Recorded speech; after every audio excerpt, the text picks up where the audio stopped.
ताकि हम सब परमेश्वर के वचन को अधिक से अधिक सुन सकें। Over to brother Christopher Singh. Thank you भाई। थैंक यू भाई क्रिस्टोफर दीपक सिंह, अब परमेश्वर के। दीपक भाई, आपका बहुत बहुत धन्यवाद इस परिचय के लिए, इंट्रोडक्शन के धन्यवाद लिए। सर। और हो सकता है मेरी आवाज सब तक आ रही होगी, ठीक से आवाज आ रही है, क्योंकि जूम का बस यही है कि पता नहीं चलता कि आवाज आ रही है कि नहीं आ रही है। तो जब लोग सुनते हैं ब्रदर, तो आपकी आवाज बिल्कुल क्लियर आ रही है। मैं पास्टर नेल्स बोल रहा हूँ। अच्छा, पास्टर नेल्स जी, आपकी आवाज बिल्कुल क्लियर है ब्रदर। बिल्कुल ठीक। चलिए, खुदा का शुक्र है। तो ये अच्छा मौका मिला कि देखिए, मैंने कुछ समय पहले जब कोविड जब शुरू ही हुआ था तो एक कार्टून किसी ने भेजा था, जिसमें परमेश्वर और शैतान आपस में बातचीत कर रहे हैं। और शैतान जो है परमेश्वर से कहता है कि देखो, तुम अपने को बहुत शक्तिशाली समझते हो, सर्वशक्तिमान समझते हो, लेकिन देखो मैंने दुनिया भर के सारे चर्च बंद कर दिए। अब कोई भी चर्च खुला हुआ नहीं है और सब जगह चर्च जो है बिल्कुल बंद है। तो परमेश्वर मुस्कुराकर उससे कहते हैं, अरे शैतान, तुम तो बिल्कुल निर्बुद्धि रहोगे। तुमने चर्च की बिल्डिंग बंद करी है, लेकिन चर्च तो मेरे लोगों के दिल में है, और अब तो घर घर में चर्च है। अब देखिए, यहाँ पर हजारों लोग जुड़े हुए हैं, और ना सिर्फ भारत से बल्कि भारत के अलग अलग प्रांतों से और देश के अलग अलग हिस्सों से लोग जुड़े हुए हैं। तो ये चर्च है। चर्च कोई बिल्डिंग नहीं है। चर्च जो है वो हमारा मन है। तो प्रभु यीशु ने कुछ खुद कहा है कि कलीसिया मेरा मेरा बदन है, और मैं जो हूँ उसका सर हूँ। तो जहाँ पर यीशु मसीह सर है, तो वो जो है वो कलीसिया बिल्डिंग नहीं है, लेकिन हमारा जो शरीर है वो चर्च है। तो इस तरह परमेश्वर ने शैतान को उत्तर दिया, और शैतान जो था फिर जैसे कि वो अक्सर होता है, हार कर चला गया। तो यहाँ पर अभी मुझे सामने दिखाई दे रहा, मॉरिशस से भी आए हुए पास्टर जी। मैं मॉरिशस के पास ही रहता था, सेशल्स में, जैसे दीपक ने बताया। आप कई लोगों को शायद पता नहीं होगा सेशल्स कहाँ पर है। ये मॉरिशस जो देश है उसके थोड़ा सा ऊपर अगर आप चले जाएं नक्शे पे, तो वहाँ पे आपको सेशल्स नजर आएगा। और ये छोटा सा एक द्वीप है जिसको परमेश्वर ने कई सालों तक इस्तेमाल किया, कि वहां से परमेश्वर का वचन जो था फीबा रेडियो के द्वारा वो आता था। तो मुझे कहा जा रहा है कि आवाज़ बहुत कम है। आवाज़ कम आ रही है तो मैं थोड़ा तेज कर देता हूँ अपने आप को। अब शायद आवाज़ थोड़ी ठीक होगी, थोड़ा नज़दीक आ गया मैं माइक्रोफोन के। तो आज ये मौका दिया है खुदा ने कि हम जो है परमेश्वर के वचन को दुनिया भर में फैला सकें, क्योंकि ये भविष्यवाणी है परमेश्वर की। और जैसे हम भविष्यवाणियों की बात कर रहे हैं कि जब तक पूरे दुनिया में हर इंसान तक परमेश्वर का वचन नहीं पहुंच जाता, तब तक परमेश्वर की आमद नहीं होगी। और ये एक तरीका है। हम देखते हैं मीडिया कितना इस्तेमाल हो रहा है, सोशल मीडिया कितना इस्तेमाल हो रहा है आजकल। जगह जगह जो है अलग अलग तरीकों से हम परमेश्वर का वचन पहुंचा सकते हैं। तो ये तरीके हैं परमेश्वर के वचन को। अगर हम खड़े हो किसी सभा के सामने, तो शायद 1000, 10,000, लाख, 1.5 लाख, 2 लाख, 2.5 लाख लोग ही परमेश्वर की आवाज को, उसके वचन को सुन सकते हैं। लेकिन जब हम मीडिया को इस्तेमाल करते हैं तो करोड़ों लोग दुनिया भर में, कोई उसमें बाउंड्री नहीं है। जब मैं कम्युनिकेशन पढ़ाता हूँ तो मैं यही लोगों को बताता हूँ कि ये जो मीडिया है इसमें कोई बाउंड्री नहीं है, इसमें कोई दीवारें नहीं है, कोई राजनीतिक दीवार नहीं है, कोई पत्थर की दीवार नहीं है, कोई बॉर्डर नहीं है, किसी को वीज़ा नहीं चाहिए, किसी को पासपोर्ट नहीं चाहिए। लेकिन हम जो है परमेश्वर के वचन को बिना किसी बाधा के लोगों तक पहुंचा सकते हैं, और वही आज हो रहा है। देखिए, मैं इस समय इंग्लैंड में बैठा हुआ हूँ। आप शायद देख रहे होंगे मैंने स्वेटर पहनी हुई है। यहाँ पर काफ़ी सर्दी हो रही है, और आप शायद गर्मी में एयर कंडीशन में या हवा के नीचे बैठे होंगे, पंखे के नीचे। तो परमेश्वर जो है वो इस्तेमाल करता है लोगों को जगह जगह और तरह तरह से। आज के लिए जो मैं वचन लेकर आया हूँ, वो वचन जो है वो आज की परिस्थिति से बहुत ही मिलता जुलता है। हम देख रहे हैं आजकल कि हमारे आसपास जो है हजारों लोग मर रहे हैं। हजारों लोगों को कोविड जो है वो पॉजिटिव टेस्ट दे रहा है। हमारे कई मेरे दोस्त, मेरे रिश्तेदार, कई लोग जो हैं वो इस कोविड के शिकार हो गए और चले गए। लेकिन हमारे पास एक आशा है कि जो गए हैं, जो प्रभु में सो गए हैं, वो हमसे दोबारा मिलेंगे, क्योंकि प्रभु ने ये आश्वासन हमें दिया है। तो ऐसी परिस्थिति में हम आज रह रहे हैं कि चारों ओर हाहाकार मचा हुआ है और त्रासदी सब जगह पर है और लोग जो है बहुत ही परेशान हैं। और इस परेशानी में हमारे पास क्या आशा है? हमारे पास एक ही आशा है और वो आशा है प्रभु यीशु मसीह। प्रभु यीशु मसीह ने कहा कि मैं तुम्हें वो शांति दिए जाता हूँ जो ये संसार नहीं दे सकता। संसार की शांति जो है वो शायद थोड़े दिन की होती है। हम सुबह खुश होते हैं, शाम तक वो खुशी जो है खत्म हो जाती है। हम कोई नई चीज़ घर में लाते हैं तो बहुत लोग खुश होते हैं, लेकिन शाम तक उसकी जो चमक है वो खत्म हो जाती है और फिर हम फिर वही दुखी हो जाते हैं। लेकिन प्रभु यीशु मसीह की जो शांति है वो हमें हमेशा हमेशा तक के लिए, ना सिर्फ इस जीवन के लिए बल्कि आने वाले जीवन के लिए भी, अनंत काल तक वो हमारे साथ रहता है और हमारी शांति कहता है। उसने वचन में कहा है कि मैं तुम्हें कभी ना छोड़ूंगा, कभी ना त्यागूंगा। ऐसा वादा, और कि मैं हमेशा तुम्हारे संग हूँ। किसी ने कई बार कहा है और आपने भी शायद सुना होगा कि बाइबल में कितनी बार आया है कि मैं तुम्हारे साथ हूँ, आई एम विद यू, कितनी बार आया है? तो किसी ने कहा कि पता नहीं कितनी बार आया है, तो किसी ने ऐसी रिसर्च करी और उसने कहा कि 365 बार आया है। उससे भी ज्यादा बार आया है, लेकिन उसने कहा 365 का नंबर ले लीजिए। तो वो 365 क्यों है? क्योंकि 365 दिन होते हैं एक साल में। तो परमेश्वर जो है हर दिन हमारे साथ है, हर पल हमारे साथ है, हर सेकंड हमारे साथ है। ऐसा कोई क्षण नहीं होता जबकि परमेश्वर हमारे साथ नहीं होता, और वो हर एक को देखता है, वो हर एक पर दृष्टि रखता है, हर एक पर नजर रखता है। और जैसे अभी भाई ने बताया कि जो अ, वो विधवा थी, उसने 2 दमड़ी डाली अ, हैकल में, तो प्रभु यीशु मसीह उसको देख रहा था। तो इसी तरह हम भी जब परमेश्वर की सेवा करते हैं, परमेश्वर के नजदीक रहते हैं, तो वो हमें भी देखता है, हम पर उसकी नजर रहती है। जैसे यशायाह में लिखा हुआ है कि उसने हमारी सूरत जो है वो अपनी हथेली पर खोद के बना रखी है। अब हथेली ऐसी चीज है जो हम बार बार देखते हैं। कुछ भी हम काम करते हैं, हथेली देखते हैं। हम अपनी पीठ के पीछे तो नहीं देखते, पीठ हम देख भी नहीं सकते। तो इसलिए परमेश्वर ने हथेली रखी है ताकि जब भी देखे वो, तो वहां पर दिखाई दे कि हाँ ये क्रिस्टोफर है, यहाँ भाई नेल्स है, यहाँ पे भाई दीपक है, और यहाँ पे जितेंद्र है, और यहाँ पे निशा है, यहाँ पे, और हर एक वो शक्ल वो उसको दिखाई देती है। तो हम ये नहीं कह सकते कि परमेश्वर हमारे साथ नहीं है या कभी वो हमें छोड़ देगा, नहीं, कभी नहीं छोड़ेगा। तो ऐसे ही मैं एक वचन आपको देना चाहता हूँ इस त्रासदी के समय में, जो कि अय्यूब के साथ। अय्यूब जो है वो प्रभु यीशु परमेश्वर का एक बहुत बड़ा दास था। आइए हम अय्यूब की पुस्तक से देखें। बाइबल में अय्यूब की किताब है, जोब इंग्लिश में है। और ये एक ऐसा व्यक्ति था जिसका उदाहरण बहुत दिया जाता है कि इसको कितना सताव इसके पास आया, लेकिन उसने परमेश्वर को नहीं छोड़ा।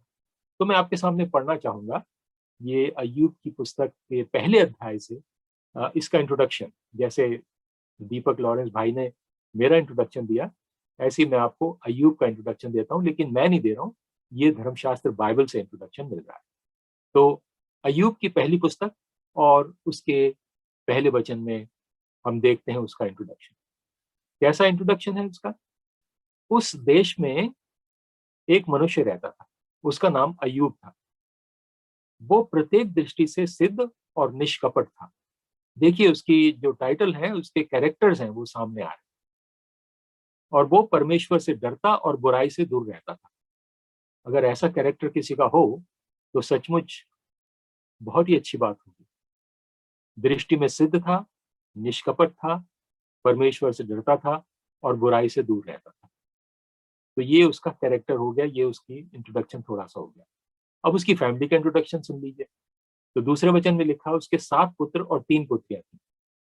मतलब सिर्फ वो अम, अपने टाइटल्स में या अपनी निष्कपट या बुद्धिमत्ता के साथ ही नहीं था, लेकिन उसका परिवार भी बहुत अच्छा था। 10 बार बच्चे थे उसके पास, 7 पुत्र और 3 पुत्रियां। हमारे भारत में जैसे कहते हैं कि ये तो बहुत ही भाग्यशाली व्यक्ति था। और क्या क्या था उसके पास? उसके पास 7,000 भेड़ें थी। अब अगर किसी के पास 4 भेड़ें भी होती हैं तो हम देखते हैं कि अरे ये तो अच्छा आदमी है, इसके पास 4 भेड़ें हैं या 10 भेड़ें हैं या 20 भेड़ें हैं। उसके पास 7,000 भेड़ें थी। और सिर्फ भेड़ें ही नहीं, और भी क्या था, 3,000 ऊंट। ऊंट कितना बड़ा होता है। अब जब मैं इजिप्ट जाता हूँ, कई बार मिस्र जाता हूँ, तो वहां पर ऊँटों को देखता हूँ कितना काम करते हैं। वहां 10 ऊँट अगर एक साथ खड़े हो जाएं तो ऐसा लगता है भीड़ लग गई ऊँटों की। और उसके पास तो 3,000 ऊँट थे। 3,000 ऊँट अगर एक जगह खड़े हो जाएं तो आपको लगेगा अरे क्या भीड़ लगी हुई है। मीलों मील तक ऊँट ही ऊँट, ऊँट ही ऊँट, सब जगह ऊँट ही ऊँट। और क्या थे उसके पास? 500 जोड़ी बैल। हमारे पास एक जोड़ी बैल होते हैं तो उसको कहते हैं कि ये तो अच्छा किसान है, इसके पास देखो एक जोड़ी बैल। और क्या थे? 500 गधैया, है ना। और बहुत से नौकर चाकर। नौकर चाकर की तो गिनती नहीं है, कितने नौकर चाकर थे उसके पास। और कहाँ रहता था वो मनुष्य पूर्व देश के लोगों में सबसे अधिक अमीर। पूर्व देश यानी ईस्ट। अगर आप ईस्ट एशिया को देख लें तो एक समय था जब मैं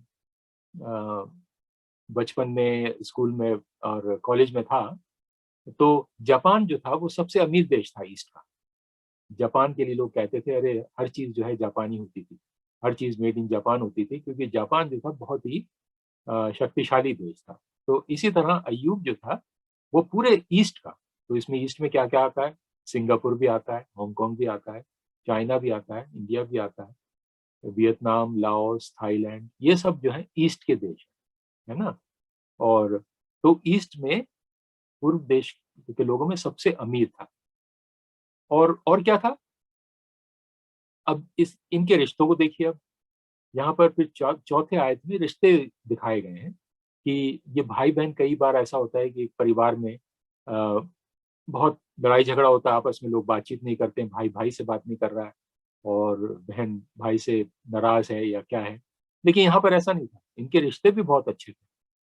चौथे वचन में लिखा, अय्यूब के पुत्र बारी बारी से एक दूसरे के घर जाकर भोज उत्सव में सम्मिलित हुआ करते। ये पार्टी करते थे एक दूसरे के घर में जाकर। जब परिवार मिला जुला होता है ना, तो सचमुच जश्न मनाने का भी मजा आता है। जब परिवार साथ बैठते हैं तो बातें होती हैं, हंसी मजाक होता है, और दुआ बंदगी भी होती है, गाने बजाने भी होते हैं। तो ये सब वो करते थे, है ना।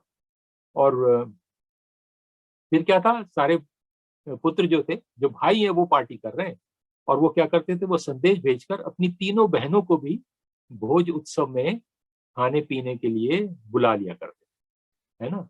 तो सिर्फ भाई एंजॉय नहीं कर रहे हैं, यहाँ पर हम देखते हैं जेंडर इक्वालिटी। यहाँ पर जो है सिर्फ ये नहीं कि लड़के ही बड़े होते हैं, लड़कियां नहीं होती कुछ, है ना। लड़के लड़कियां बराबर हैं। भाई जो है वो पैसा खर्च कर रहा है, पार्टी वो कर रहा है, लेकिन वो बहनों को बुला रहा है। बहन से कहता है, बहन तू पैसा मत खर्च कर, हमें तेरे पैसे की जरूरत नहीं है, बस तू आ जा, खाना पीना खा ले, उत्सव मना हमारे साथ, और बस। तो और जब भोज उत्सव के दिन समाप्त हो जाते थे, यानी कि एक दिन का उत्सव नहीं है ये, उसमें लिखा भोज उत्सव के दिन, यानी कि कई दिन चलता था ये उत्सव, है ना। एक भाई ने करा, अब जैसे 7 भाई हैं, अगर ये हफ्ते हफ्ते की भी बात कर लेते हैं तो 7 हफ्ते लगते हैं।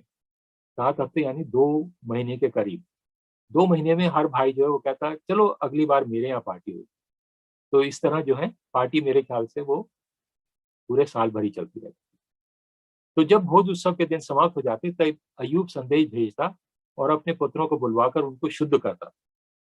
अब जहाँ पार्टी होती है, जहाँ इस तरह का गाना बजाना या इस तरह की होती हैं बातें, तो वहां पे कुछ बुरी बातें भी हो सकती हैं। हो सकता है उनके पुत्रों के दोस्त आते हों, हो सकता है वो दारू वारू लेके आते हों।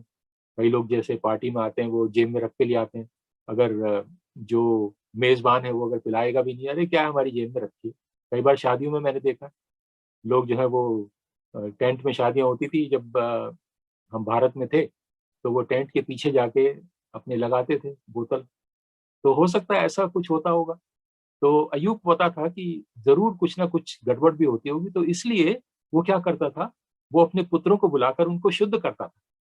अब देखिए शुद्धिकरण जो है बहुत अच्छी बात है, और ये बिब्लिकल जो है। अय्यूब जो है अपने बच्चों को बुलाकर उनको शुद्ध करता था, परमेश्वर से उनके लिए दुआ करता था, उनकी माफी मांगता था। तो करता क्या था वो? वो उनकी शुद्धि के लिए सवेरे उठता। देखिए सुबह सुबह ये है मॉर्निंग वर्शिप और मॉर्निंग डिवोशन, सुबह की इबादत। जो सुबह का समय होता है वो सबसे अच्छा समय होता है। तो वहां पर वो सुबह सुबह उठ के वो अपने पुत्रों की गिनती के अनुसार 7 अग्नि बलि चढ़ाता था। अग्नि बलि के बारे में अगर हम देखें तो वो तो बहुत लंबा संदेश हो जाएगा, लेकिन क्या है कि वो सैक्रिफाइस करता था, बलिदान चढ़ाता था, है ना, हर एक लड़के के नाम से, हर एक बच्चे के नाम से, 7 पुत्रों की गिनती के अनुसार, यानी कि वो 7 बार बलिदान चढ़ाता, है ना। और बलिदान किसका चढ़ाता? तो उसके पास तो बहुत सारे भेड़ बकरियां थी, ऊंट थे, गधे थे, सब कुछ, बैल थे, गाय भी होंगी, है ना। तो उनमें से लेके और वो उनकी जो है अग्नि बलि चढ़ाता, क्योंकि अय्यूब सोचता था। अब यहाँ पर देखिए कितनी अच्छी बात लिखी है कि ये हो सकता है कि मेरे पुत्रों ने पाप किया हो। उसको यकीन नहीं था कि पाप किया ही होगा, लेकिन उसने कहा हो सकता है, मे बी इट्स पॉसिबल, हो सकता है कि उसने पाप किया। अब कई बार होता है कि हम जो है पाप करते हैं लेकिन हमें पता नहीं होता, लेकिन फिर भी हमें सेक्रीफाइस करनी है, फिर भी हमें जो है वो माफी मांगनी है। हम गुनाह करते हैं, कई बार पता नहीं चलता गुनाह हो गया, लेकिन हमें माफी मांगनी है। तो इसलिए अय्यूब कहता है कि सोचता था कि हो सकता है मेरे पुत्रों ने पाप किया हो और अपने हृदय में ईश निंदा की हो। ईश निंदा क्या है? कि परमेश्वर के खिलाफ बोला, परमेश्वर की निंदा की हो, ईश्वर की निंदा की हो। हम लोग बहुत कई बार कर लेते हैं। अब आजकल पता नहीं लोग कसम खाते हैं कि नहीं खाते हैं, लेकिन उस समय अरे लोग खुदा की कसम खा लेते थे आराम से। और एक शब्द हुआ करता था बाय गॉड। बाय गॉड जो था वो बहुत ही प्रचलित शब्द था। मैं सच बोल रहा हूँ, बाय गॉड मैं सच बोल रहा हूँ। अरे भाई, तुम खुदा का नाम जो है बेकार में क्यों लेते हो? क्योंकि 10 आज्ञाएं जो परमेश्वर ने मूसा को दी थी और जो हमारे पास भी है, उसमें पहली आज्ञा ये यही है कि तू परमेश्वर का नाम जो है बेफायदा मत ले, है ना। केवल एक ही ईश्वर है और उसका नाम मत लेना। तो कई बार हो सकता है उसने अय्यूब ने सोचा हो कि उसने शायद ईश निंदा की हो सकता है इन्होंने परमेश्वर का नाम जो है वो बेकार में लिया हो, तो इसलिए वो जो है वो उनकी जो है शुद्धि करता था। और क्या करता था वो? एक बार करता था, 2 बार करता था? नहीं, आगे लिखा है अय्यूब प्रत्येक भोज उत्सव पर हर बार ऐसा ही किया करता, हर बार। अब जैसे मैंने कहा, अगर हर हफ्ते पार्टी होती थी तो अय्यूब हर हफ्ते करता था। अब हर हफ्ते अगर वो होम बलि चढ़ाएगा 7 लोगों की, है ना, तो साल में 365 बेचारे भेड़ बकरियां या बैल गाय जिनकी भी बलि वो चढ़ाता था, वो जो थे अपनी जान से हाथ धो बैठते, केवल इसलिए कि वो उनकी शुद्धि कर सके अपने बच्चों की, और परमेश्वर को से कह सके कि मैं इनकी तरफ से माफी मांगता हूँ। बच्चों की तरफ से अय्यूब जो है माफी मांगता। तो ये जो है ये अय्यूब की थोड़ी सी जीवनी है। अब एक दिन की बात सुनिए, एक दिन की मीटिंग हो रही है यहाँ पर, अगले ही वचन में लिखा हुआ है, एक दिन ईशपुत्र प्रभु के दरबार में उपस्थित हुए। परमेश्वर जो है अपने जैसे हम कहते हैं कि हमारी ट्रिनिटी है और त्रिएक परमेश्वर हमारा पिता पुत्र और पवित्र आत्मा त्रिएक परमेश्वर है, तो वो आपस में बातचीत करते हैं। तो आपस में बातचीत करते हुए थे, उनके साथ शैतान भी आ गया। शैतान भी वहां घूमता फिरता था, वो आ गया। उसने कहा कि देखो इनकी मीटिंग हो रही है, देखो क्या करते हैं। अब हमारी मीटिंग यहाँ पर हो रही है? हजारों लोग यहाँ जुड़े हुए हैं, जूम में जुड़े हुए हैं, यूट्यूब में जुड़े हुए हैं, तो यहाँ भी मीटिंग हो रही, तो आप क्या सोचते हैं शैतान यहाँ नहीं है? बिल्कुल है, शैतान यहाँ बिल्कुल बैठा हुआ है और वो सुन रहा है कि क्या कहा जा रहा है। वो इसलिए यहाँ पर है। तो उनके साथ जब वो परमेश्वर के सामने बैठा हुआ था, तो हम तो क्या चीज है? हम तो कुछ भी नहीं है ना। तो यहाँ भी शैतान बैठा हुआ और सुन रहा है कि क्या कह रहा है। ये क्रिस्टोफर क्या कह रहा है भाई, जरा इसकी भी सुन लो। और ये नेल्स बेंजामिन क्या कह रहा है भाई, इसकी भी सुन लो। और ये लोग जो गवाही दे रहे हैं इनकी भी सुन लो, ये क्या कह रहे हैं। शैतान सब सुन रहा है। तो उनके साथ शैतान भी आया। ये मैं परमेश्वर का वचन सुना रहा हूँ, मैं अपने दिल से कोई कहानी नहीं आपको सुना रहा हूँ। ये परमेश्वर के वचन में लिखा हुआ है। अगर आप को यकीन ना हो तो आप जाके अय्यूब की किताब पढ़ें। अय्यूब की किताब में देखें, आपको सामने तस्वीर बिल्कुल सामने आ जाएगी। और ये तस्वीर ऐसे आएगी जैसे कि आपके सामने चलचित्र चल रहा हो, बिल्कुल फिल्म चल रही हो जैसे। अब शैतान भी वहां पर आया। अब परमेश्वर ने शैतान को देखा तो 7वें वचन में लिखा हुआ है, प्रभु ने शैतान से पूछा, तू कहां से आ रहा है? अब देखिए, परमेश्वर जो है ये सवाल पूछता है हमेशा, है ना। जब आदम और हवा बागे अदन में थे, उन्होंने जब पाप किया, वो फल खा लिया जिसको परमेश्वर ने खाने के लिए मना किया था, तो पहला सवाल क्या किया था परमेश्वर? जब हर शाम को उनसे मिलने आता था, तो उसने पहला सवाल क्या किया? उसने पहला सवाल यही किया, अरे आदम तू कहाँ है? तो परमेश्वर हमेशा पूछता है, वेयर आर यू? आप कहाँ पर हैं? आप किस स्थिति में हैं? आप किस जगह पर हैं? तो परमेश्वर हमसे भी पूछता है कि तुम कहाँ पर हो क्रिस्टोफर? तुम्हारा आत्मिक जीवन कहाँ पर है? तुम किस स्थान पे खड़े हो? तुम्हारा विश्वास कहाँ है? कैसे हो? तो प्रभु ने शैतान से पूछा कि तू कहाँ से आ रहा है? Where are you coming from? कहाँ से आ रहा है? तो शैतान ने क्या जवाब दिया? अब शैतान का जवाब सुनिए जरा, बड़ा रोमांचक जवाब है। शैतान ने प्रभु को बताया, मैं पृथ्वी पर इधर उधर घूमते फिरते हुए आया हूँ। शैतान के पास कोई काम नहीं है। जिसके पास काम नहीं होता ना, वो घूमता फिरता ही रहता, कि किसको मार के खाऊं, किसको गाली दे दूं, किसको तोड़ दूं, किसके जिंदगी में गड़बड़ कर दूं। तो ये घूमते फिरते हुए ये करता है। तो कहता मैं तो इधर उधर घूमते फिरते आया हूँ। मैंने कहा यहाँ मीटिंग चल रही है, चलो यहाँ भी देख लेता हूँ क्या हो रहा है ना। तो शैतान ये देख रहा। तो फिर प्रभु ने शैतान से पूछा कि तू इधर उधर घूमता रहता है, क्या तूने मेरे सेवक अय्यूब पर ध्यान दिया है? अय्यूब जो कि ईस्ट का, पूर्व का सबसे अमीर आदमी है, क्या उस पर तूने ध्यान दिया है? और फिर उसने एक और, अब देखिए परमेश्वर जो है ये कैरेक्टर डेफिनेशन दे रहा है, कैरेक्टर सर्टिफिकेट दे रहा है अय्यूब को। अगर परमेश्वर मेरे लिए ऐसा कैरेक्टर सर्टिफिकेट दे, मैं तो परमेश्वर का बहुत ही धन्यवाद करूँ कि प्रभु तूने मुझे इस योग्य समझा अपने दास को कि तू मेरे लिए ये कह रहा है। और जब परमेश्वर आपकी गवाही देता है तो उस गवाही को कोई झुठला नहीं सकता। तो यहाँ पर परमेश्वर कहता है, क्या तूने अय्यूब पर ध्यान दिया? और फिर यहाँ पर देखिए कैरेक्टर सर्टिफिकेट कि उसके समान सिद्ध, पहली बात परफेक्ट, निष्कपट, मुझ परमेश्वर से डरने वाला और बुराई से दूर रहने वाला कोई मनुष्य पृथ्वी पर है। यानी कि एक भी मनुष्य पृथ्वी पर ऐसा नहीं था जो कि अय्यूब के समान था। अय्यूब जो था सबसे अमीर आदमी था और वो सबसे निष्कपट भी था। अब ये बात आपस में तालमेल नहीं खाती। जो लोग अमीर होते हैं ना, वो शायद निष्कपट नहीं होते, क्योंकि होता क्या है, उन्होंने 2 नंबर की कमाई करी हुई है, काला धन उनके पास है, तो वो निष्कपट कैसे होगा? काले धन से लोग बने हुए हैं अपने, बहुत अमीर लोग हैं, मल्टी बिलियनर्स हैं।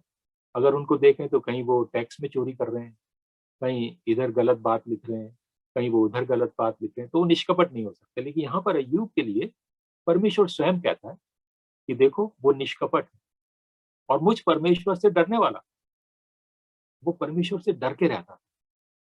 हम जो है परमेश्वर से शायद डरते नहीं है, इसलिए हम इधर उधर के काम कर लेते हैं।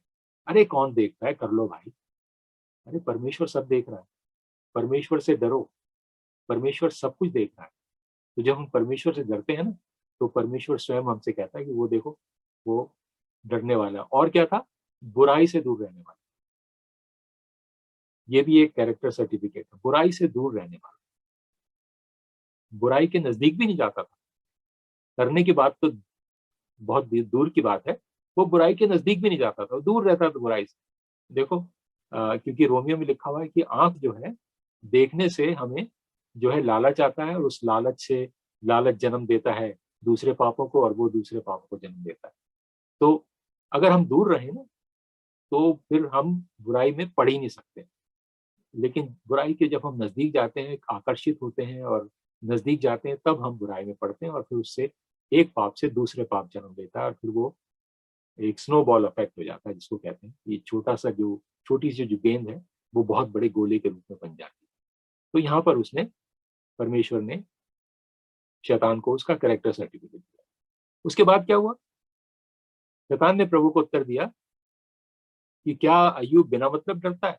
अब शैतान जो था हर तरह से अटकलें लगाता है, हर तरह से कहता है, अरे मुझे पता है वो क्यों तुम्हारी बात मानता है, क्यों तुमसे डरता है, क्यों वो बुराई नहीं करता? अरे तुमने सब कुछ तो उसको दे रखा है ना? क्या बिना मतलब करता है ये काम? उसका मोटिव कुछ और है। बिना मतलब तो कोई ऐसे काम नहीं करता। मतलब जरूर होगा, कुछ ना कुछ मतलब होगा। अब देखिए शैतान जो है वो बिल्कुल हमारी तरह सोचता है। वो मानवीय बुद्धि की तरह सोचता है, या फिर ये कहिए कि हम शैतान की तरह सोचते हैं। क्योंकि कोई भी इंसान जो है बिना मतलब के कोई काम नहीं करता। अरे मतलब ही है इसलिए कर रखा है, हम आपस में एक दूसरे से बात करते हैं। शैतान ने प्रभु को उत्तर दिया, क्या यूं बिना मतलब के आपसे डरता है? क्या आपने उसकी रक्षा के लिए उसके चारों ओर, उसके घर और उसकी हर वस्तु के चारों ओर बाड़ा नहीं बांध रखा है? अब देखिए परमेश्वर जो है वो बाड़ा बांधता है। अब अगर हमारे पास कुछ है तो हमें बाड़ा बांधने की आवश्यकता नहीं है। जैसे कि बाइबल में लिखा हुआ है कि जो तुम पृथ्वी पर बांधोगे वो स्वर्ग में बांधा जाएगा, और जो तुम दो लोग मिलकर पृथ्वी पर सलाह करेंगे वो स्वर्ग में भी होगी। तो हमें जो है बाड़ा बांधने की जरूरत नहीं है। हमें सिर्फ परमेश्वर के साथ मिलके, दो लोग हो गए ना, एक मैं और एक परमेश्वर, दो लोग मिलके बाड़ा बांध रहे हैं।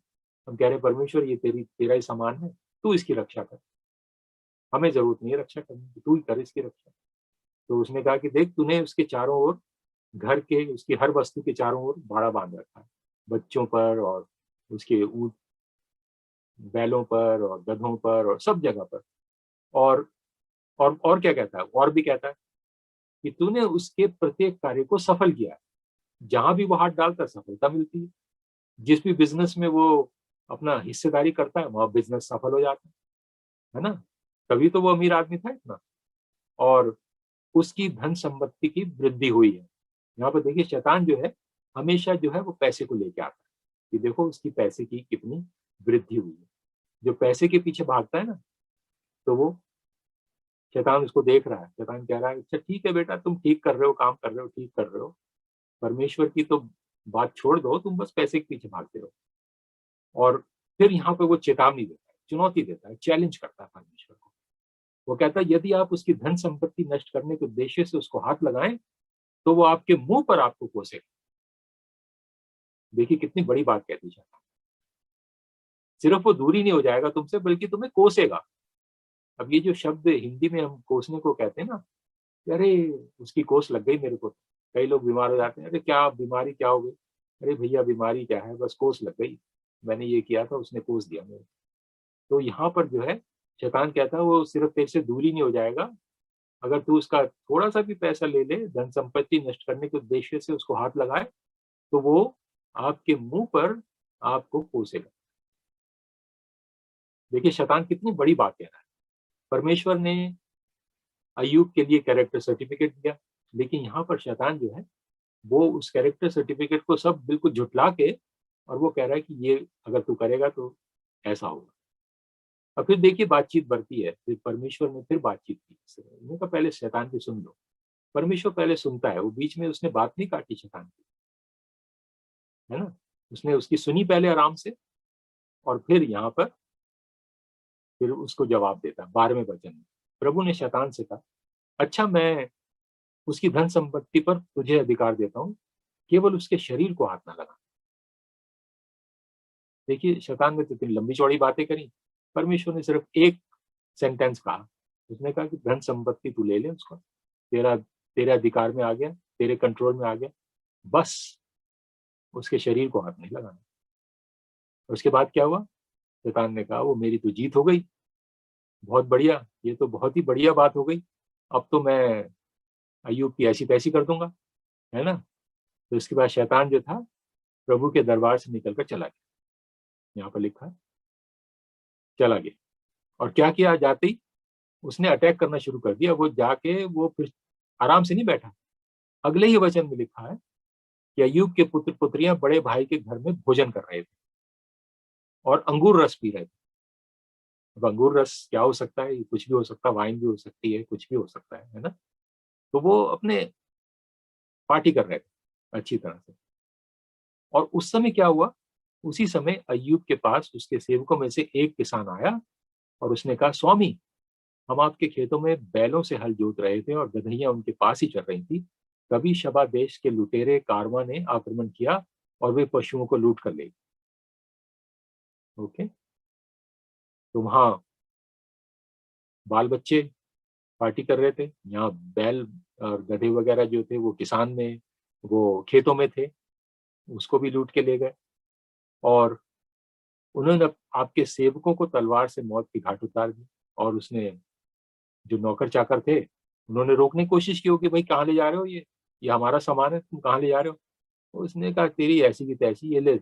और उसने उसके छुरा घोंप दिया, तलवार से उनकी मौत के घाट उनको उतार दिया। और केवल मैं बच गया, एक आदमी बच गया। देखो, हर जगह से एक आदमी बच गया ताकि वो खबर लेकर आ सके। तो वो खबर दे ही रहा था, 16वें वचन में लिखा, किसान ये कह ही रहा था कि एक चरवाहा आया और उसने कहा कि आकाश से परमेश्वर की आग गिरी और उसने भेड़ बकरियों और सेवकों को भस्म कर दिया, केवल मैं बच गया। देखिए, शैतान बड़ा चालाक है। उसने एक आदमी को छोड़ दिया ताकि वो जाके उसको, अय्यूब को खबर दे सके, और अय्यूब जो है अपनी छाती पीट कर परमेश्वर को कोसे, क्योंकि यही तो चाहता था शैतान, कि वो परमेश्वर को कोसे। उसने कहा कि मैं उसकी सारी धन संपत्ति ले लूंगा, तो वो उसको कोसेगा। तो क्या हुआ, अभी चरवाहा ये कह ही रहा था कि एक महावत आया। महावत आप जानते हैं कि क्या होता है। और उसने ये कहा कि कसदी लुटेरों ने हमारे ऊंटों पर 3 ओर से हमला किया। वो इस तरफ जा रहे थे, वो 3 ओर से आ गए, लेफ्ट से, राइट से और बैक से, और हमला कर दिया। और क्या हुआ, और वे उनको लूट कर ले गए। उन्होंने महावतों को तलवार से मौत के घाट उतार दिया, केवल मैं बच गया और ये आपको खबर देने के लिए आया। तो यहाँ पर भी एक आदमी छोड़ दिया उन्होंने कि भाई जाके तू खबर दे दे, ना कि तेरे सिरे भेड़ बकरियां गए, ना कि तेरे सिरे गधैयां गई, ना कि तेरे सिर ऊंट गए, बल्कि महावत और नौकर जो इतने सारे थे जिनकी गिनती भी नहीं हो सकती थी, वो भी सब मार काट दिए गए। और फिर आगे क्या, महावत ये कह ही रहा था कि युवक आया, उसने कहा आपके पुत्र और पुत्रियां अपने बड़े भाई के घर में भोजन कर रहे थे और अंगूर रस पी रहे थे कि अचानक मरुस्थल की ओर से एक भीषण आंधी आई। उसने मकान को चारों ओर से ऐसा धक्का दिया कि वो आपके जवान पुत्र पुत्रियों पर गिर पड़ा और वे दबकर मर गए।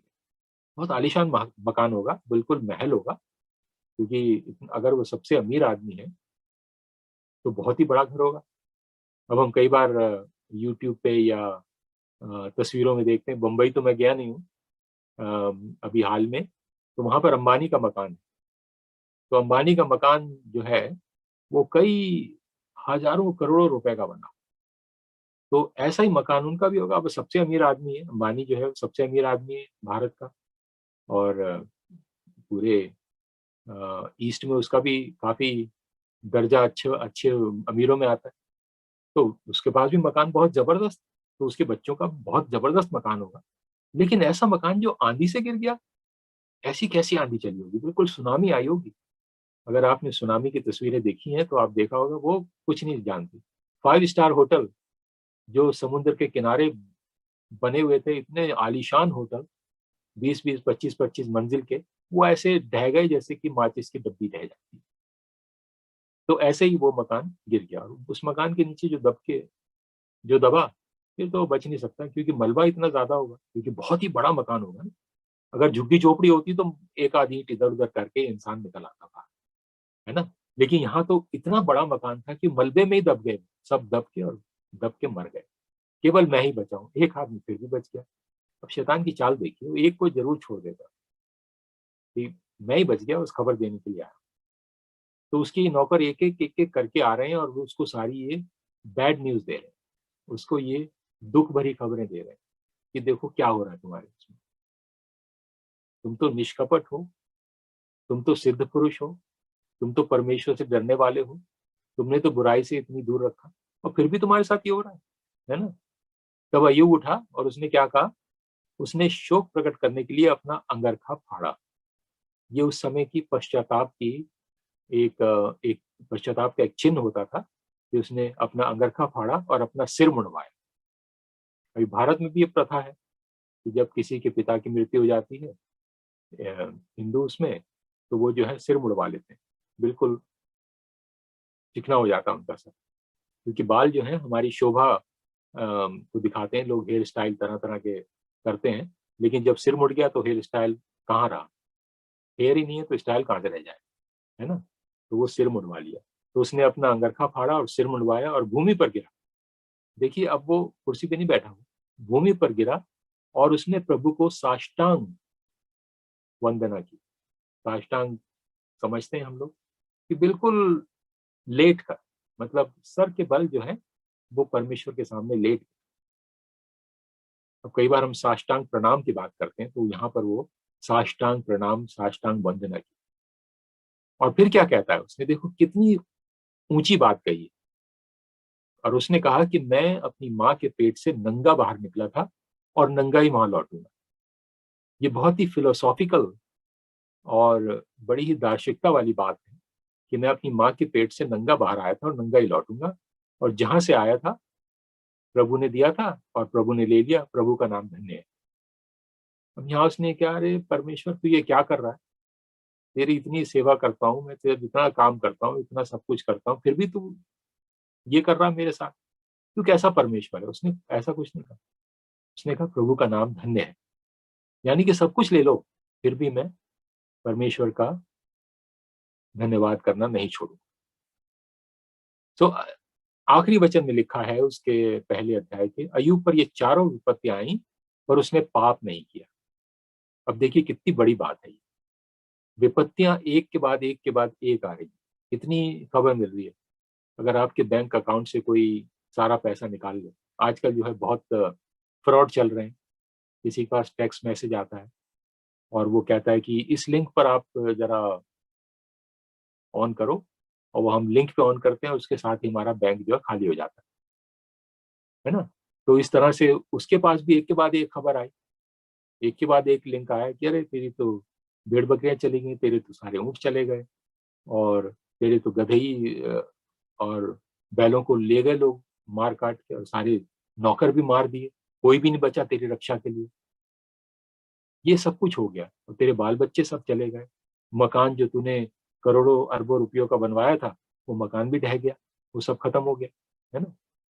और अय्यूब पर ये चारों विपत्तियां आए तो उसने पाप नहीं किया और ना ही परमेश्वर पर कोई आरोप लगाया। हम क्या करते हैं, हम एकदम परमेश्वर पर आरोप लगाते हैं, अरे परमेश्वर तू ये क्यों कर रहा है, क्यों होने दे रहा है, देख कोविड हो गया, कोविड से मेरे रिश्तेदार इतने मरते जा रहे हैं, ऑक्सीजन की कमी हो रही है, अस्पतालों में जगह नहीं मिल रही, बेड नहीं मिल रहे हैं कहीं, ये कोविड इतनी बीमारी कहाँ से आ गई परमेश्वर, तूने मुझे किस किस मुश्किल में डाल दिया तूने, इससे तो अच्छा होता कि तू मुझे पैदा ही ना कर। हम कई बार ऐसी बात करते हैं, है ना। लेकिन यहाँ पर अय्यूब ने कुछ नहीं कहा, बल्कि परमेश्वर को धन्य कहा। उसने कोई पाप नहीं किया और परमेश्वर पर कोई आरोप नहीं लगाया। सबसे बड़ी बात यहाँ पर। तो हम अय्यूब के जीवन से क्या सीख सकते हैं। समय इतना नहीं हमारे पास कि हम उसकी गहराई में जाएं, और वहां पर हम आगे देखेंगे कि उसकी बीवी ने भी उस पर आरोप लगाया कि तूने जरूर पाप किया होगा, तूने जरूर अपने छुपा चोरी कुछ किया होगा, तभी ये विपत्ति हम सब पर आई है, तू तो मरेगा ही, तू हमें भी लेके मरेगा साथ में, है ना। तो बीवी ने उसके ये कहा। तो यहाँ पर जो उसके दोस्त थे, दोस्त उनके आए, यहाँ पर 3 दोस्तों का जिक्र है, अगर हम आगे पढ़े तो दोस्त भी उस पर आरोप लगा रहे हैं, अरे परमेश्वर के सामने तू पश्चाताप कर ले, परमेश्वर के सामने अंगीकार कर ले तूने क्या किया, और परमेश्वर तुझे फिर जो है वो बहाल कर देगा, है ना। तो यहाँ पर लोग जो है उस पर ही आरोप लगा रहे हैं, लेकिन उसने इतने आरोपों को सुनकर भी उसने कहा, हो सकता है भैया तुम ठीक कह रहे हो सकता है कुछ हो गया ना। उसने कहा नहीं, परमेश्वर ने दिया था उसने ले लिया, मैं तो नंगा आया था माँ के पेट से, नंगा ही चला जाऊंगा, ये कौन सी मैं छाती पे धर के ले जाऊंगा ये सब चीजें, हैं, ये कुछ थोड़ी ले जाऊंगा मैं, ये तो यहाँ पे परमेश्वर ने दिया, उसने ले लिया, उसके नाम की महिमा हो। तो यहाँ पर आजकल कोविड में जो चल रहा है हमारे सामने, तो उसके लिए मैं आपके आपके सामने 3 चीजें रखना चाहूंगा। ये अय्यूब के इस वक्तव्य को लेकर 3 चीजें मैं आपके लिए रखना चाहूंगा। तो यहाँ पर हम देखते हैं कि कोविड से हम क्या सीख सकते हैं, परमेश्वर क्या सिखा रहा है, क्या सिखाना चाह रहा है परमेश्वर, है ना। तो यहाँ पर हम देखते हैं कि परमेश्वर जो है हमारे दर्द को कम नहीं करता है। अगर हम उसके विश्वास में चलते रहें और उसके आगे बढ़ते रहें, तो शैतान भी हमें देख रहा है और शैतान कहता है इसकी जरा परख कर ले, इसकी जरा जांच कर ले। तो पहली बात कि आप ये ना सोचें कि अगर आप मसीह हो गए या परमेश्वर के सामने चल रहे हैं तो सारी विपदाएं जो है दूर चली जाएंगी। नहीं, वो तो परमेश्वर का सबसे बड़ा भक्त था अय्यूब, उस पर कितनी विपदाएं। तो पहली बात तो हम ये सीखते हैं कि अगर आप ये सोच रहे हैं कि भैया मैं तो परमेश्वर के पीछे इसलिए चल रहा हूं ताकि अब आराम की जिंदगी जियो, ना, ऐसा नहीं हो सकता। दूसरी बात जो है कि जब आपके सामने विपत्तियां आती हैं तो आप परमेश्वर से सवाल पूछना नहीं छोड़ते। सवाल आप जरूर पूछ सकते हैं कि परमेश्वर ऐसा क्यों है, क्यों हो रहा है। जगह जगह हम देखते हैं कि लोगों ने सवाल पूछे, है ना। तो पहली बात तो हमें अ, सवाल जो है वो पूछना चाहिए परमेश्वर से कि परमेश्वर हमें दिखाए कि हम किस तरह अपने आप को सिद्ध बनाए कि वो करें। तो यहाँ पर हम देखते हैं कि अ, बाइबल में बहुत से लोग हैं और अय्यूब जो था वो एक व्यक्ति नहीं था। यिर्मयाह को अगर हम देखें तो यिर्मयाह ने परमेश्वर से सवाल जवाब किए। उसने पूछा कि अरे तू मुझे क्यों चुन रहा है, मैं तो बिल्कुल ही अ, बेकार व्यक्ति हूँ और मैं तो विलाप करने वाला हूँ। उसने विलाप गीत भी लिखा यिर्मयाह ने। और फिर हम दाऊद को देखें, दाऊद ने भी परमेश्वर से सवाल किया। अगर हम भजन संहिता 13 में देखें तो वहां पर हम देखते हैं कि दाऊद भी सवाल कर रहे हैं कि हे प्रभु तू मुझे कब तक बुलाए रखेगा। How long O Lord will you forget me for ever, how long will you hide your face from me, तू कब तक अपना चेहरा मुझसे छुपाएगा। ये उसने भजन संहिता में लिखा है दाऊद ने। पौलुस को देख लीजिए, पौलुस जो था उसको बार बार जेल में डाला गया, वो कैसरिया की जेल में था, जबकि वो बिल्कुल अपनी मिनिस्ट्री की चरम सीमा पर था। तो उसको जेल में डाल दिया 2 साल के लिए, 2 साल के लिए जेल में डाल दिया। और वहां पर वो कह रहा था हे प्रभु मैं तो चर्च प्लांटिंग कर रहा था, इतने सारे चर्च मैंने प्लांट कर दिए, तूने मुझे जेल में डाल दिया, जेल से कैसे मैं चर्च प्लांटिंग करूंगा, है? तो वो सवाल पूछ रहे। लेकिन जब भी हम सवाल करते हैं तो पवित्र आत्मा जो है वो काम करता रहता है।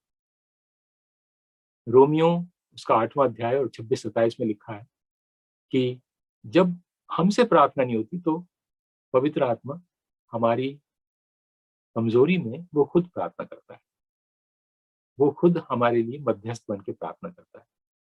क्योंकि हम तो बिल्कुल प्रार्थना करने के लायक भी नहीं रहते, हमारे पास शब्द भी नहीं होते, तो इसलिए पवित्र आत्मा वो प्रार्थना करते हैं। खैर इन सब की छोड़िए, लेकिन स्वयं प्रभु यीशु मसीह ने भी सवाल किया परमेश्वर से। लूका 22 और 42 और 45 में हम देखते हैं जब गतसमनी बाग में था प्रभु यीशु मसीह, तो वो इतना डिप्रेस था, इतना वो था कि उसके माथे से पसीना जो है वो खून की बूंदे बन के निकल रहा। और फिर वो क्या कहता है कि क्या मुझे ये करना ही है, क्या ऐसा नहीं हो सकता कि ये प्याला मुझसे टल जाए। उसकी जो ब्लड वेसल्स थी वो स्ट्रेस के कारण जो थी वो फट गई थी और उससे वो पसीने के साथ साथ खून निकल रहा। इतनी इतनी इतने दर्द में था। तो प्रभु यीशु मसीह ने कहा कि कोई और रास्ता नहीं है, कोई और रास्ता नहीं है कि लोगों का उद्धार हो सके, क्या ये जाना ही है मुझे। तो प्रभु यीशु मसीह ने भी किया। और फिर एक बात और है, तीसरी बात, पहली बात जो है वो दर्द कम नहीं होगा, दूसरी बात जो है वो हम प्रश्न पूछना बंद नहीं करेंगे, और तीसरी बात जो है जब हमारे ऊपर ये मुसीबतें आती हैं तो उसके लिए लॉजिकल रीजन, उसका कारण जो है वो हम नहीं जान सकते कि किस कारण से हो रहा है। अब अय्यूब को तो पता ही नहीं था कि क्या कारण क्या है, उसे तो बिल्कुल पता ही नहीं था, है ना। वो तो अच्छी तरह परमेश्वर की सेवा कर रहा था, जैसे कर रहा था वैसे ही कर रहा था। इसलिए कई बार जो है जब हमारे पास परेशानी आती है, मुश्किल आती है, तो हम वो सेंस नहीं बनता उसका कि क्यों हो रहा है, ऐसा क्यों हो रहा है। मैं तो सब कुछ करता हूँ, सब कुछ ठीक ठाक कर रहा हूँ, फिर भी ये हमारे पास हो रहा है।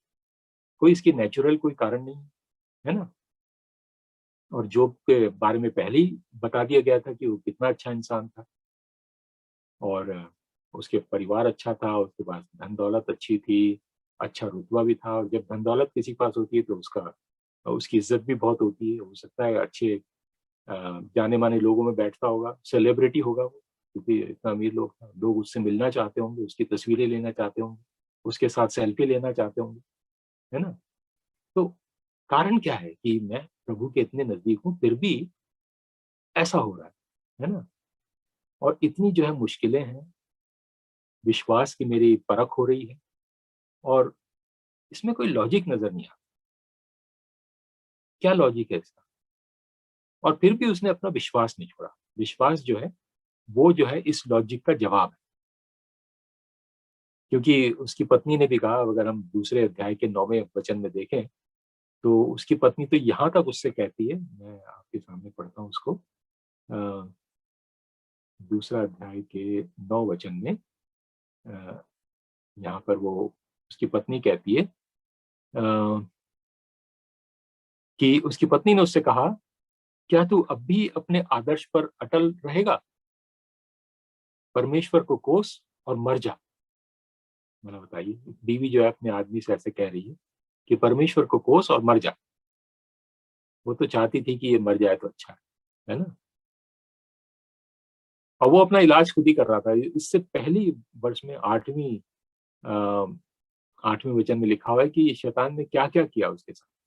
तो यहाँ पर लिखा है, शैतान ने अय्यूब को सिर से पैर तक घिनौने फोड़ों से भर दिया। तब अय्यूब ने अपने शरीर खुजाने के लिए एक ठिकरा लिया, टूटी हुई सुराई का टुकड़ा लिया, और नगर के बाहर राख के ढेर पर बैठ गया। यानी कि नगर के अंदर बैठने की भी उसकी अब हिम्मत नहीं रही। लोग क्या कहेंगे, अरे ये वही है अय्यूब, सबसे अमीर आदमी था ये तो, अरे ये यहाँ क्यों बैठा। तो नगर के बाहर बैठ गया। और कहाँ बैठा? राख के ढेर पर बैठ गया, और ठीकरों से अपना वो सर्जरी कर रहा था, अपने फोड़ों को फोड़ रहा था, या अपने शरीर को खुजला रहा था, या क्या कर रहा था, है ना। और फिर उसकी पत्नी उसके पास आती है और फिर ये कहती है। और फिर अय्यूब ने क्या कहा? हाँ, ये अय्यूब भी थोड़ा उस समय भड़क गया। उसने कहा, तू एक मूर्ख स्त्री की तरह क्यों बकवास कर रही है? क्या हम परमेश्वर के हाथ से केवल सुख को ही ग्रहण करें और दुख को नहीं?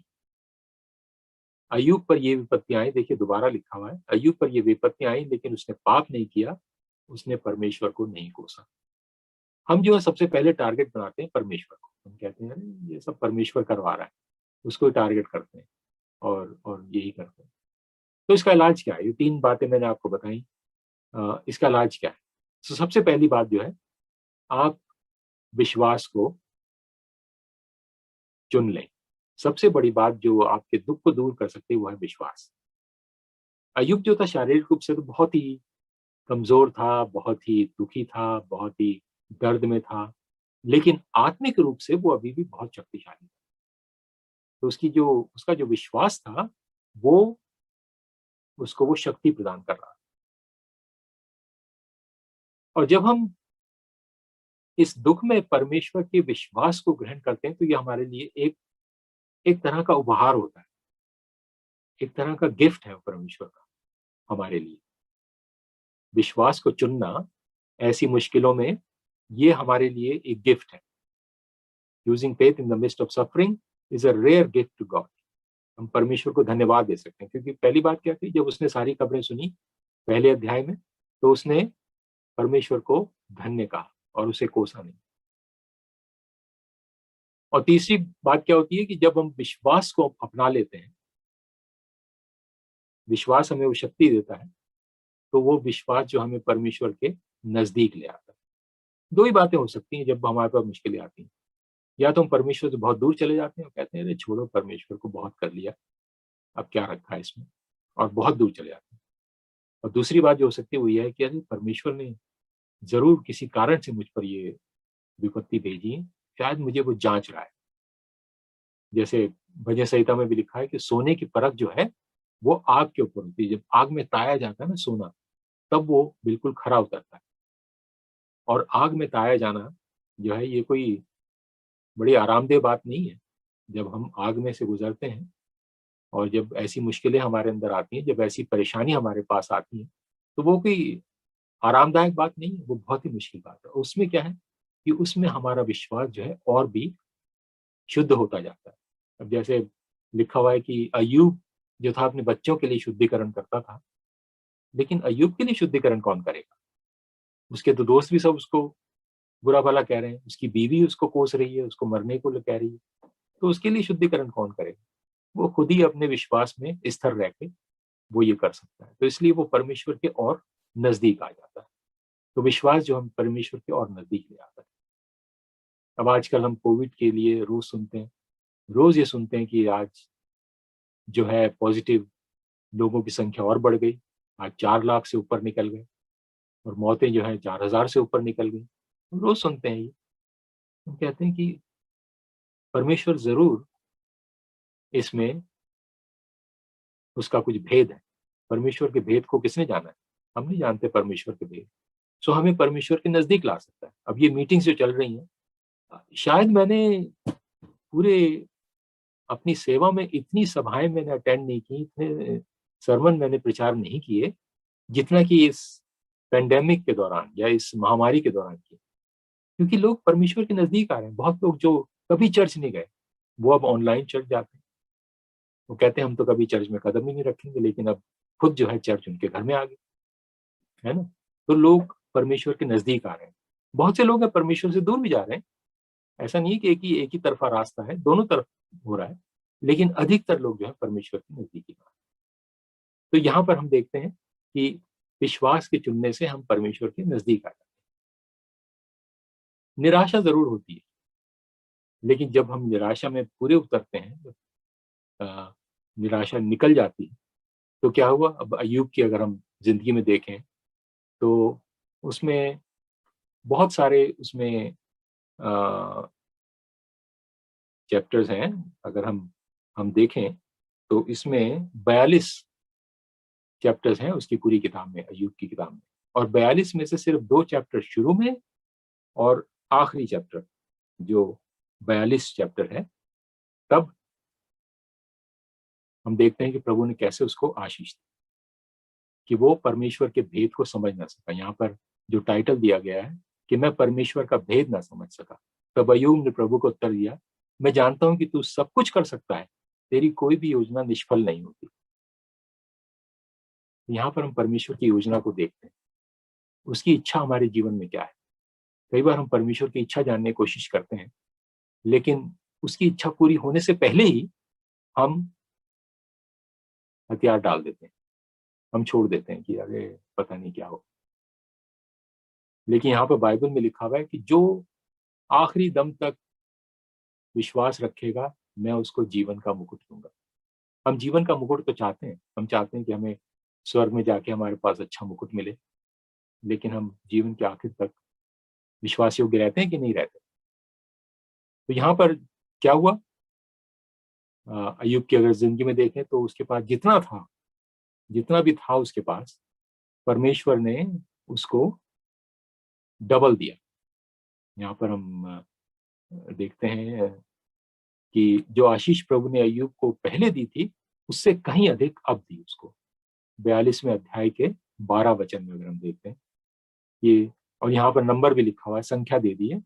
उसके पास 14,000 भेड़ बकरियां, 6,000 ऊंट, पहले 3,000 थे अब 6,000 हो गए, 1,000 जोड़ी बैल, पहले 500 जोड़ी थे अब 1,000 हो गए, 1,000 गदहियां, और उसके 7 पुत्र और 3 पुत्रियां भी हुई, है ना।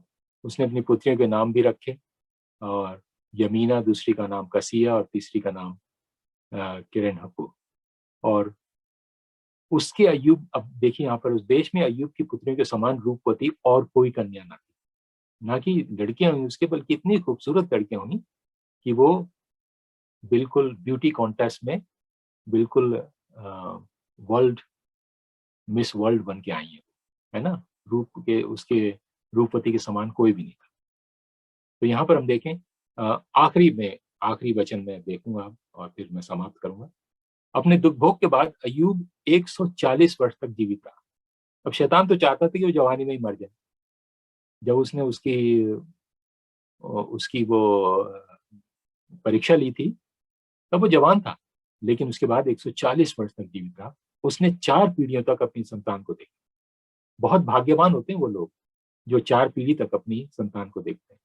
इस प्रकार अय्यूब अपनी दीर्घायु पूर्णतः भोग कर वृद्धावस्था में चिरनिंदा सो गया। देखिए कितनी आशीषें मिली उसको, सिर्फ इसलिए कि उसने परमेश्वर को कोसा नहीं। उसने ये नहीं कहा कि परमेश्वर तू क्या कर रहा है, उसने कुछ नहीं कहा, बल्कि परमेश्वर को आशीष ही देता रहा और परमेश्वर को धन्य कहता।